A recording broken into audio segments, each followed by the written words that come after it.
കോടതി ചൂണ്ടിക്കാട്ടുന്നത്. മറ്റു വിധത്തിൽ ഈ കേസുമായി ബന്ധപ്പെട്ട് നടക്കുന്ന ചർച്ചകൾ വിധിയെ ഒരു തരത്തിലും ബാധിച്ചിട്ടില്ല എന്നതാണ് ജഡ്ജി ഈ കേസുമായി ബന്ധപ്പെട്ട് വ്യക്തമാക്കിയിട്ടുള്ളത്. ഇപ്പോൾ ആജ്ഞ രവീന്ദ്രൻ കൂടി നമുക്കൊപ്പം ഇതിന്റെ വിശദാംശങ്ങളുമായി ചേരുകയാണ്. ആജ്ഞ, പ്രോസിക്യൂഷനെ സംബന്ധിച്ച് ഇതിൽ ഇപ്പോൾ പ്രഖ്യാപിച്ചിരിക്കുന്ന ശിക്ഷ വളരെ മിനിമമാണ് എന്ന ഒരു പ്രതികരണം വന്നു കഴിഞ്ഞിരിക്കുന്നു. ഈ കേസിന്റെ വിധി വരുമ്പോൾ തന്നെ 8ാം പ്രതി കുറ്റക്കാരനല്ല എന്ന് കണ്ടെത്തിയത് പൊതുസമൂഹത്തിനിടയിൽ വലിയ രീതിയിലുള്ള ചർച്ചയായിരുന്നു. ആ വിധി പോരാ എന്നൊരു വികാരം പൊതുസമൂഹത്തിനിടയിൽ ഉണ്ടായിരുന്നു. അതിന് പിന്നാലെയാണ് ഇപ്പോൾ ഏറ്റവും മിനിമം ശിക്ഷ മാത്രം ഏറ്റവും പ്രധാന പ്രതിക്ക് പോലും ലഭിക്കുന്ന ഒരു സാഹചര്യം ഉണ്ടാകുന്നത്. ഈ കേസിനെ എങ്ങനെയാണ് മറ്റുള്ളവർ നോക്കിക്കാണുന്നത്? ശിക്ഷാവിധി കുറഞ്ഞു എന്ന ഒരു പൊതുവികാരമാണോ ഉയരുന്നത്?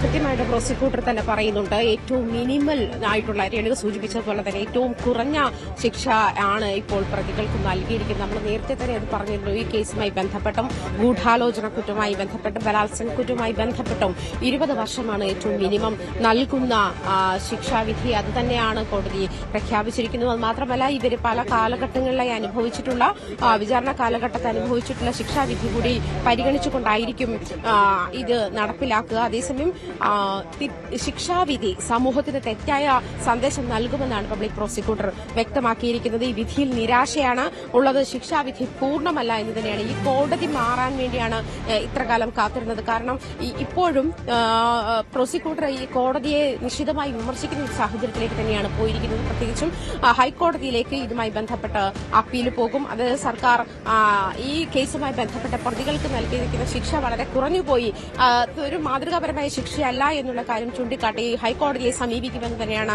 പ്രോസിക്യൂട്ടർ വ്യക്തമാക്കിയിരിക്കുന്നത്. നമുക്കറിയാം, 3ാമത്തെ പ്രോസിക്യൂട്ടറാണ്. 2 തവണയും മറ്റ് പ്രോസിക്യൂട്ടർമാർ ഈ എറണാകുളം പ്രിൻസിപ്പൽ സെഷൻസ് കോടതി ജഡ്ജുമായി തെറ്റി ഇതിൽ നിന്നും പിന്മാറുന്ന സാഹചര്യം ഉണ്ടായിരുന്നു. 3ാമത് വന്ന പ്രോസിക്യൂട്ടറാണ് പബ്ലിക് പ്രോസിക്യൂട്ടർ അഡ്വക്കേറ്റ് അജയ്കുമാർ.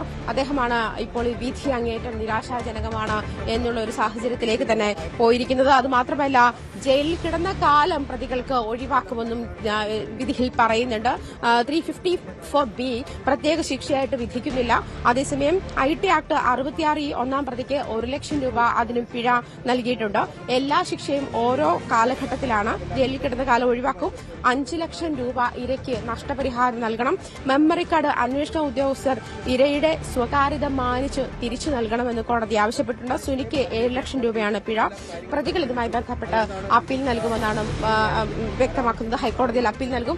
അതേസമയം തന്നെ സർക്കാരും ഈ കോടതി ഈ വിധിച്ചിരിക്കുന്ന ശിക്ഷാവിധി കുറഞ്ഞുപോയി എന്ന് കാണിച്ച് പ്രോസിക്യൂട്ടറും സർക്കാരും ഹൈക്കോടതിയെ സമീപിക്കാനുള്ള സാഹചര്യമുണ്ട്. എന്തായാലും വിധിന്യായം വന്ന സാഹചര്യത്തിൽ, വിധി പകർപ്പ് വരുന്ന സാഹചര്യത്തിൽ ഇനി അതിജീവിതയ്ക്കും ഹൈക്കോടതിയിൽ ഇതുമായി ബന്ധപ്പെട്ട് അപ്പീലിന് പോകാവുന്ന ഒരു സാഹചര്യം. അതിജീവിത നേരത്തെ തന്നെ പറഞ്ഞിരുന്നത് ഈ ശിക്ഷാവിധി വന്നതിന് ശേഷം, വിധി പകർപ്പ് കണ്ടതിന് ശേഷം പ്രതികരണം എന്നതാണ്. ഈ കേസുമായി ബന്ധപ്പെട്ട് 8ാം തീയതി ഉണ്ടായിട്ടുള്ള ഈ കേസുമായി ബന്ധപ്പെട്ട് ഇതുവരെ ഉണ്ടായിട്ടുള്ള നടപടികളിൽ യാതൊരു പ്രതികരണവും അതിജീവിതയുടെ ഭാഗത്തു നിന്ന് ഉണ്ടായിട്ടില്ല. പ്രതികരണം പിന്നീട് എന്നതാണ് അതിജീവിത തീരുമാനിച്ചിരിക്കുന്നത്.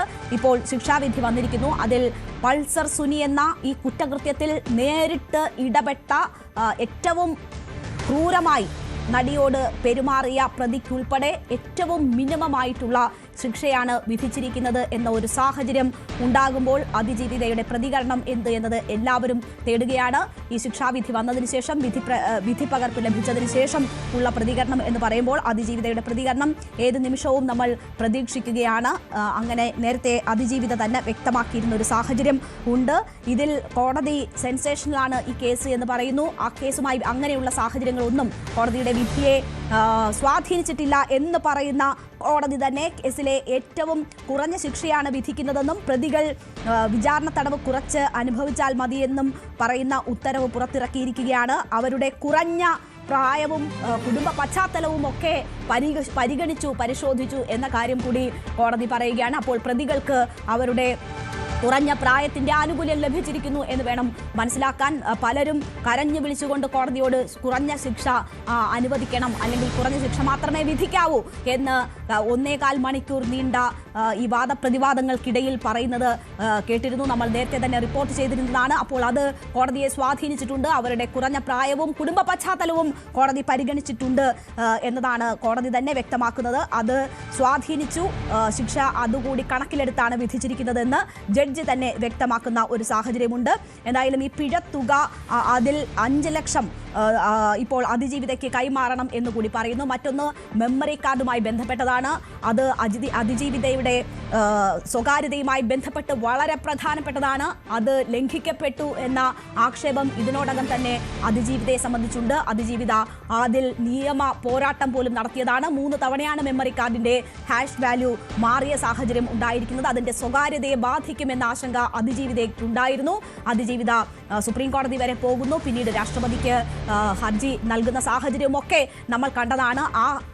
എങ്ങനെ ഹാഷ് വാല്യൂ മാറി, അതിൽ കുറ്റക്കാരൊക്കെ, അവർക്കെതിരെ എന്തെങ്കിലും നടപടികളുണ്ടോ, ഇതൊന്നും ഇതുവരെയും വ്യക്തമായിട്ടില്ലാത്തൊരു സാഹചര്യമുണ്ട്. പക്ഷേ ഇപ്പോൾ ഈ ശിക്ഷാവിധി പ്രഖ്യാപിക്കുന്ന വേളയിൽ കോടതി ചൂണ്ടിക്കാട്ടുകയാണ് അത് സ്വകാര്യതയുമായി ബന്ധപ്പെട്ട വിഷയമാണ്. അത് അതിജീവിതയ്ക്ക് തിരികെ നൽകണം, അതിൻ്റെ ഉത്തരവാദിത്തം ഏറ്റെടുക്കണം എന്നത് അന്വേഷണ ഉദ്യോഗസ്ഥന് ഒരു നിർദ്ദേശമായി തന്നെ കോടതി നൽകിയിരിക്കുകയാണ്. അത് സ്വകാര്യതയുമായി ബന്ധപ്പെട്ട വിഷയമാണ് എന്നത് കോടതി ചൂണ്ടിക്കാട്ടുകയാണ്. അത് ആ രീതിയിൽ കൈകാര്യം ചെയ്യണം എന്ന ഒരു നിർദ്ദേശം കൂടി നൽകുന്നു. ഒപ്പം ഇരയുടെ മോതിരം തിരിച്ചു നൽകണം എന്നത് കോടതി ആവശ്യപ്പെട്ടിരിക്കുകയാണ്. ഇരയുടെ മോതിരം കാണിച്ചുകൊണ്ടുള്ള ദൃശ്യം വേണമെന്നതായിരുന്നു പൾസർ സുനി എന്ന ആ കൊടും ക്രിമിനൽ ഇരയോട് ആവശ്യപ്പെട്ടിരുന്നത്. അത് നമുക്കറിയാം. ആ കേസിൽ വളരെ പ്രധാനപ്പെട്ടതാണ് ആ മോതിരം. അത് തിരിച്ചു നൽകണം എന്ന ഒരു കാര്യം കോടതി ഇപ്പോൾ സൂചിപ്പിച്ചിരിക്കുകയാണ്. മെമ്മറി കാർഡ് അന്വേഷണ ഉദ്യോഗസ്ഥൻ ഇരയുടെ സ്വകാര്യത മാനിച്ച് തിരിച്ചു നൽകണം എന്ന ഒരു നിർദ്ദേശവും കൂടി വന്നിരിക്കുന്നു. അതിലൊക്കെ അതിജീവിതയെ സംബന്ധിച്ച് വലിയ ആശങ്കകൾ ഈ കേസിന്റെ വിചാരണ ഘട്ടങ്ങളിലൊക്കെ നിലനിന്നിരുന്നതാണ്. അതിൽ നീതി കിട്ടിയിട്ടില്ല എന്ന ഒരു ബോധ്യം അവരെ സംബന്ധിച്ചുണ്ട്.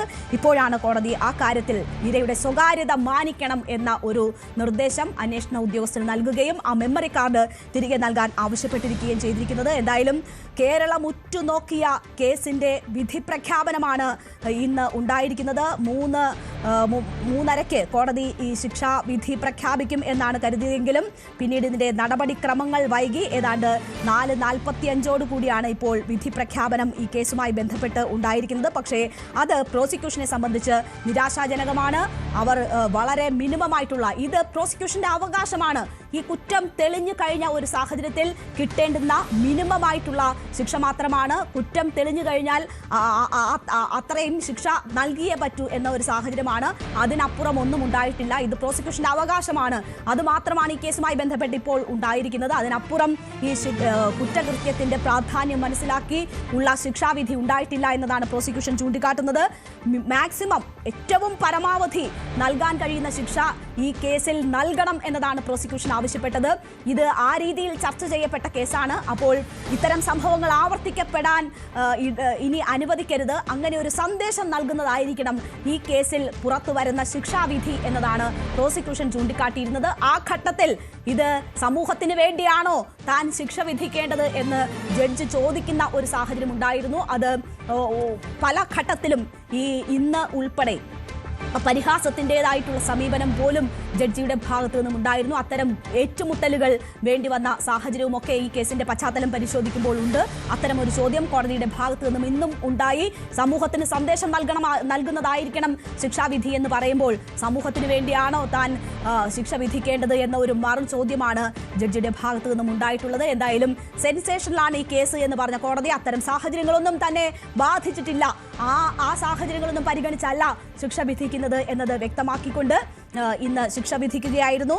അത് പക്ഷേ കുറഞ്ഞു പോയി എന്ന ഒരു തോന്നലാണ് പ്രോസിക്യൂഷൻ ഉൾപ്പെടെ ഉണ്ടാകുന്നത്. നമുക്കറിയാം ഈ കേസ് 8.5 വർഷത്തിനിപ്പുറമാണ് ഇതുമായി ബന്ധപ്പെട്ടുള്ള വിധി പ്രഖ്യാപനം ഉണ്ടാകുന്നത്. പക്ഷേ ഇതിന്റെ നിയമ നടപടികൾ ഇവിടെ അവസാനിക്കില്ല എന്നത് ഉറപ്പായി കഴിഞ്ഞിരിക്കുകയാണ്. ഇതിൽ തുടർ നടപടികൾ ഉണ്ടാകും എന്നത് നേരത്തെ തന്നെ ഈ കുറ്റക്കാരെന്ന് ഇവരെ കണ്ടെത്തുന്ന സാഹചര്യത്തിൽ തന്നെ ഉണ്ടായിരുന്നതാണ്. 8ാം പ്രതി ഈ കേസിൽ നിന്ന് വിടുതൽ നേടി പോകുമ്പോൾ അയാൾ കുറ്റക്കാരനല്ല എന്ന വിധി പ്രഖ്യാപനം വരുമ്പോൾ തന്നെ ഇതിൽ തുടർ നടപടികൾ, നിയമ നടപടികൾ അതിജീവിതയുടെ ഭാഗത്തു നിന്നും പ്രോസിക്യൂഷന്റെ ഭാഗത്തു നിന്നും ഉണ്ടാകും എന്ന് വ്യക്തമാക്കിയിരുന്നതാണ്. അവിടെയാണ് പ്രഖ്യാപിച്ച ശിക്ഷാവിധി എന്ന് പറയുന്നത് ഏറ്റവും കുറവാണ് എന്ന തരത്തിലുള്ള ഒരു ആരോപണം കൂടി ഉയരുന്നത്. അത് പ്രോസിക്യൂഷനെ സംബന്ധിച്ച് അവർക്ക് ഒട്ടും തൃപ്തിയില്ല ഈ ശിക്ഷാവിധിയിൽ എന്നതാണ് വരുന്നത്. അതുകൊണ്ട് തന്നെ മേൽക്കോടതിയെ സമീപിക്കാനുള്ള സാഹചര്യമാണ് നിൽക്കുന്നത്. ആജ്ഞ രവീന്ദ്രൻ വീണ്ടും നമുക്കൊപ്പം ചേരുകയാണ്. ആജ്ഞ, കോടതി നടപടികൾ പൂർത്തിയാക്കി മറ്റ് പ്രതികളുടെയും മറ്റുമൊക്കെ അഭിഭാഷകരെല്ലാം പുറത്തേക്ക് വന്നിട്ടുണ്ടാകും. കൂടുതൽ പ്രതികരണങ്ങൾ നമുക്ക് ലഭിച്ചിട്ടുണ്ടോ? പ്രതിഭാഗവും ഇനി മേൽക്കോടതികളെ സമീപിക്കാനുള്ള നീക്കമാണോ? പലരും കരഞ്ഞു വിളിച്ച് കോടതിയോട് അമ്മയുണ്ട്, മക്കളുണ്ട്, ഭാര്യയുണ്ട് എന്നൊക്കെ പറയുന്നുണ്ടായിരുന്നു. പക്ഷേ അവരെ സംബന്ധിച്ച് 20 വർഷം എന്ന് പറയുന്നത് അവർക്ക് മേൽക്കോടതിയെ സമീപിക്കാൻ ഒരു സാഹചര്യം ഉണ്ട് എന്ന് തോന്നിപ്പിക്കുന്നതാണ്. അങ്ങനെയാണെങ്കിൽ അത്തരം നടപടികൾ, പ്രതികരണങ്ങൾ അറിവായിട്ടുണ്ടോ?